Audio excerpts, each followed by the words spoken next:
Hello guys, welcome to my channel Teach Something, and in this video tutorial I will gonna show you how to fix the unable to access event viewer on a remote computer in Windows 10. So how can fix this type of error? Let's get started. Before starting off the video, I humbly request you please subscribe my YouTube channel for more updates. So let's start. Okay guys, in the search box type a registry editor. Open a registry editor, right click run as administrator. After that, select a HK local machine and expand it. After that, select a software and expand it. After that, select a Microsoft and expand it.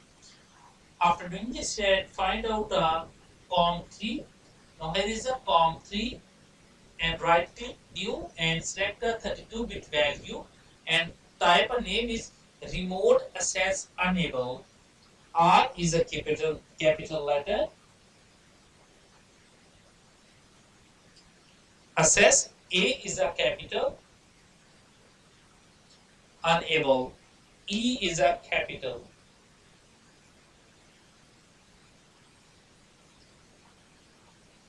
Type a remote access enable. After that, open it and set a value that is 1.